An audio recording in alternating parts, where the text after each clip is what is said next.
Here we go.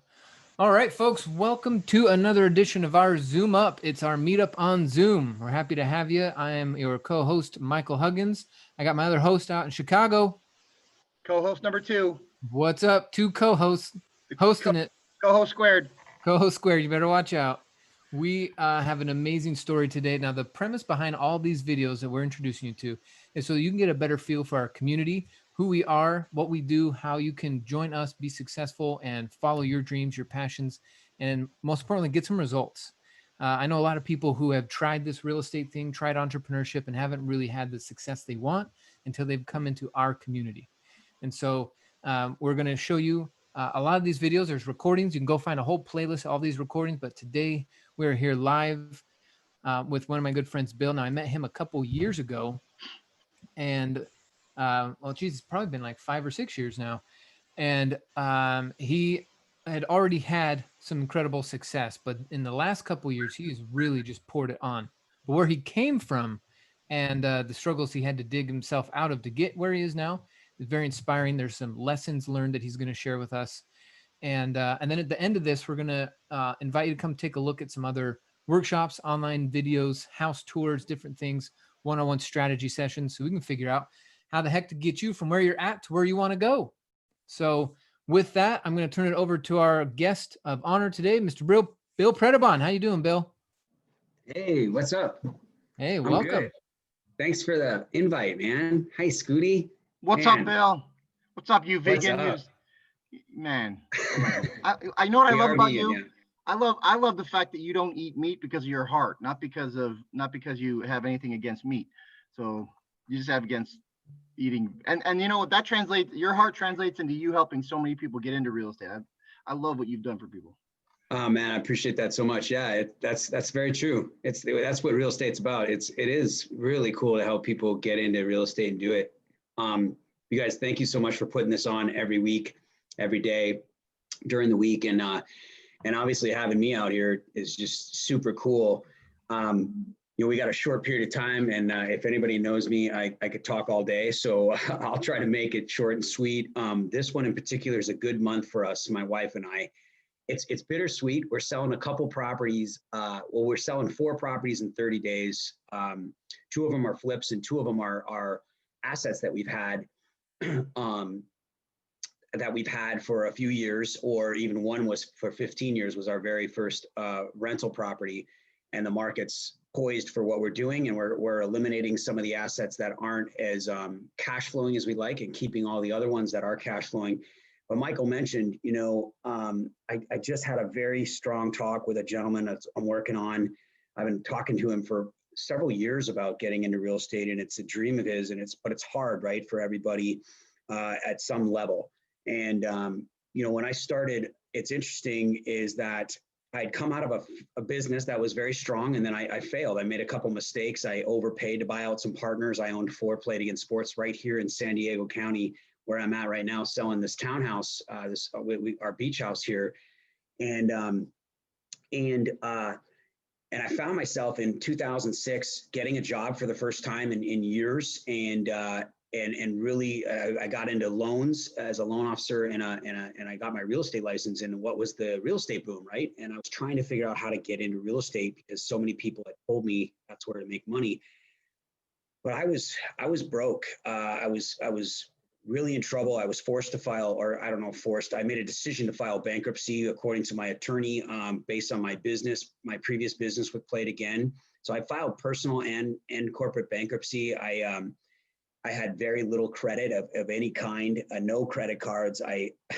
My wife and I got married August 25th of 2007, and we had just purchased a home, 100% financing in 2007 with her credit and her money and her stated income at 490 grand. And by 2008, that property was worth about 190 grand. And we went from 4,000 a month of bills to almost 12,000 a month in bills on some of the things that I kind of convinced us to do based on self-education in real estate. And I had no retirement. I owned no property.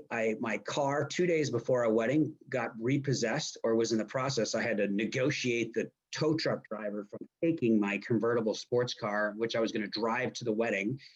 So I convinced him not to take it. I had to ask my dad for 3 months of back payments on that card 2 days before my wedding, when 15 people are at my house for that wedding. And if you think that you need any resources of your own to get started in real estate, you're just around the wrong people and you've been studying the wrong information. What I was resourceful, right? I relied on a family member's credit to get me started in this education that I learned, that taught me how to do real estate. And it's because of that I'm selling a couple of properties, and I'm looking at my wife and my 4 properties that we're selling. 2 of them are my wife's and 2 of them are flips, have a gross net profit in the next 30 days. One was already sold on November 2nd. This one sells on November 17th. One closes today, November 10th, and one closes December 2nd. In that 30-day period, it's a gross net of $500,000, $490,000.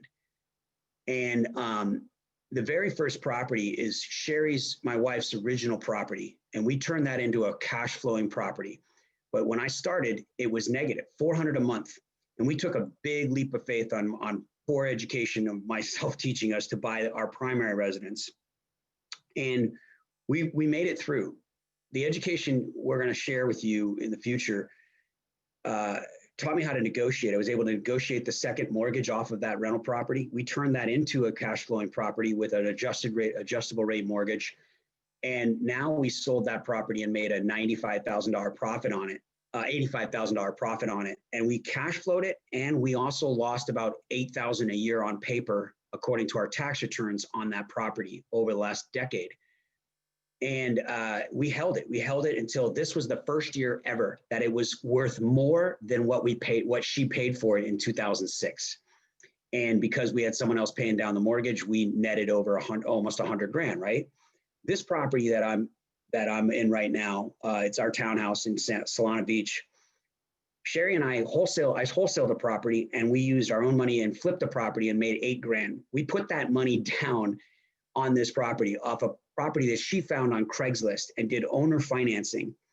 And we bought it 5 years ago for $450,000, and we close on it next week for $692,500, and they're giving us $9,000 for our furniture that we only paid $10,000 for.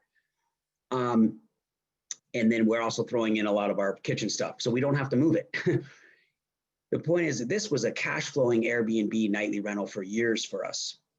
Grew almost $40,000 a year in net worth for us. Was an incredible tax deduction, a tax deferred property. And all of that came from educated guesses, right? Educated decisions, educated investments, strategic investments that were not easy at the time. It wasn't like we had a bunch of money to just put down. We had to come out of a lot of debt, as I told you. But we learned strategies that all make sense and that it's not just fix and flip. It's not just wholesale. We have used a dozen different acquisitions, negotiations, understanding bankruptcy, understanding mortgages, understanding foreclosure, understanding the downturn. That enabled us to capitalize on some of the assets we have. And then, of course, there's fix and flip and partnership agreements. I'm partnering with a guy, and we're closing on December 2nd on a fix and flip in today's market in Arizona. We found a property at less than 40 cents on the dollar. We bought it for $150, and we're selling it. We're under contract at $342,500, and we put $60,000. We're going to net $95,000 on that deal. All of these strategies are possible because of having the right resource, like having a Harvard real estate investing education, if I'm even allowed to say that. These results, you guys, are not typical. This isn't like every day, every month, every year this happens. But real estate is a long, short-term game, right? We invest in 40, 50 years in some career, but this enables us to do what we could do in 40 or 50 years in 5 or 10. You don't have to have a 1-year plan, but you don't have to have a 50-year plan. You can have a 5 or 10-year plan. Most of you can do this twice as much as I do, or more, possibly in half the time, because you're not starting where we started and what I did to us in the beginning. You're starting from a place where, if you're resourceful, you can learn to leverage relationships and leverage your knowledge, you don't ever need any of your own resources. You'll take your own resources like we did and put them into long-term investments. And every once in a while, you'll sell them off, and you'll sell them at a time when it's buy low and sell high. Right now it's high for us. These are our lowest two assets anymore. This used to be a really good Airbnb, but the HOA actually went 2.5 years and decided to change. They wanted to change all the bylaws, and they did. So they eliminated us from doing this by a nightly rental or a weekly rental. So it doesn't make sense much more to keep this one. And we're going to move it into a closer house on the beach, a bigger property, either on the beach or possibly on the lake and the beach. And you know, that house that we bought 100% financing at $490,000 in 2007, we have a $407,000 line of credit first position on that property. And that coupled with this and a few of our flips and things like that, because Sherry one day went to my office and said, I want to go to San Diego. I want to go there more often than not. Let's get a place. You don't have to have your ducks in a row. You don't have to have your thousands of dollars in the bank. You just have to have a desire and the right education, the right community, and which is what I've been able to surround myself with here. And we made it happen. And this was only a $25,000 out of pocket deal that yielded, you know, almost $250,000+ and that's just the end result, not even including the 5-6 years we held it. I guess I'll finish with this. You know, again, these results aren't typical, but and everybody's different. Every deal is different. But if you can trust in yourself and not worry about what you don't have, and not make decisions on what you're going to lose or what you're going to miss out on, but make decisions on what it is you want to get, and make decisions on what you want. And you know, if anything, my wife's taught me that is like, we decided on this because it's something we desired, not because we were thinking that we were going to miss out on the market or we were going to make a bunch of money. We had the right resources and the right education and the right systems in place to enable us to do it. That was it. That's the only difference. That's the only difference. And Scott and Michael have provided us now an opportunity to all be a part of that. Well, I got a question. So when 2008 happened and you see that the value was up to here, then it's down to here, and you had a vision of what you wanted your life to turn out, what would everyone else was doing? Well, they were fire selling, getting rid of them, but you figured out a way to keep it. Is that what I'm understanding? Yeah, you know what? My wife looked at me because I put everything in her darn name, thanks to Rich Dad Poor Dad. I can't even read. I read that book in 2 days. I probably read it backwards. That's probably why I screwed it up. But she looked at me jokingly, no, not jokingly, but jokingly. She said, you're not bankrupting me. I'm not filing bankruptcy. I'm not short selling these properties. So I figured there was one thing left for me to do, which was make more money and figure out the crap I just got us in. I knew that real estate, here's the thing. I knew that real estate because of what everybody was telling me, what I was learning. Real estate was the place to go. I didn't care if the market was going upside down or sideways. I just knew I needed to learn how to do real estate. I went in it with blinders, with no preconceived notions, no limiting beliefs in what was possible in real estate. And so when the opportunity came that we were going to keep those houses, then I had to figure out how. I studied Bob Snyder's negotiations class 12 times to figure out how to negotiate with the bank. I learned about mortgages. I learned about bankruptcy and foreclosure and what leverage the banks didn't have and what leverage I did have. We negotiated $100,000 forgiven debt on the second mortgage on our primary residence, and they gave back $100,000, which was $98,000 down payment on that house, and that created $100,000 of equity. And then we figured out a way to make more money in real estate and business in order to pay for the house when it was down. And now look at the benefit. I mean, markets always come back. Whatever falls down has to go up, right? Or whatever goes up comes down. All that. We just relied on that information and trusted it, and we trusted ourselves. And so, yeah, we were able to do that. We were able to negotiate turn those assets around into an asset instead of a liability. Nice. Question. One last question. So just to get clear for everybody, you talked about a couple of deals, but how many total have you done in what span of time? Because I know people are like, oh, it's a couple good deals or a couple bad deals turn into good deals. But around all that, you've done how many deals total? Thank you. You know, my first year was 2008 in real estate when I got this education. I did 13 short sales and made 8 times more in 2008 than I made in 2007, almost 180 $90,000. Since then, I've done right around 150 different transactions, literally bought and sold 150 different properties, or bought and held part of those. And then, in 2009, it was my first fix and flip year. I did 19 fix and flips that year with a couple wholesales. And so that's, these deals are the ones that we can make large gains over short periods of time, not fix and flip time, but 2, 3, 4 years down the road. And then your strategies change, your life changes, and you want to make different moves, and boom, because we got into real estate and we learned how to buy with equity already there, or creatively when we don't have money. This was an owner finance deal at 6% interest for 6 years.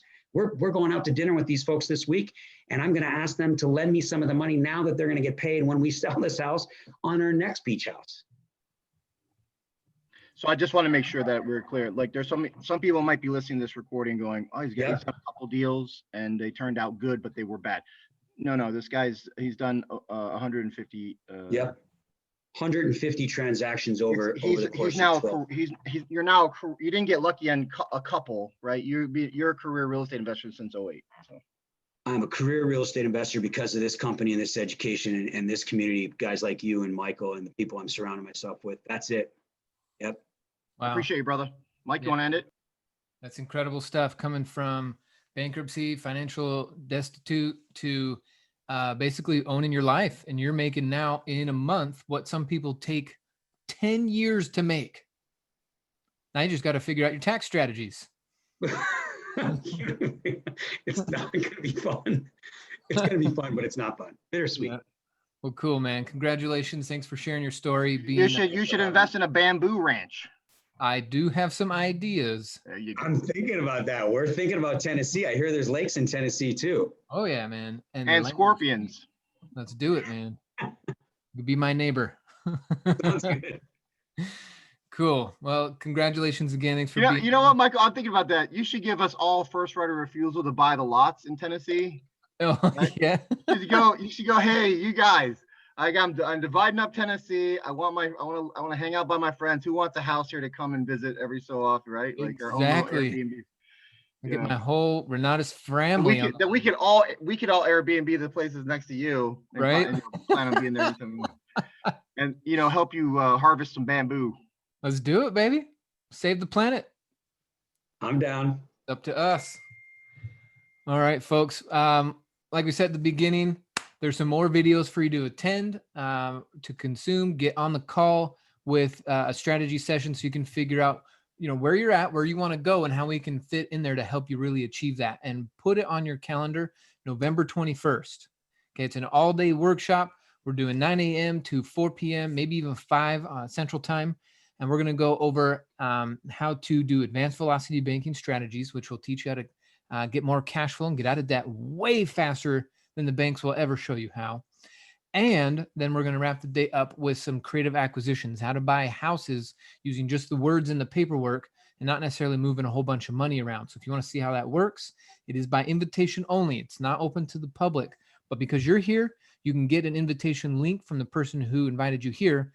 Get registered. Like I said, we're not going to let anyone in unless they're registered. So pay attention to that. Put on your calendar, the 21st. And in between now and then, you should get on the phone with someone, get a strategy session, catch a few of these recordings, and let's make your dreams a reality. Thanks for being here, Bill. Thanks, everyone. Thanks, Scott. Have a wonderful day. Thanks, you guys. It's an honor.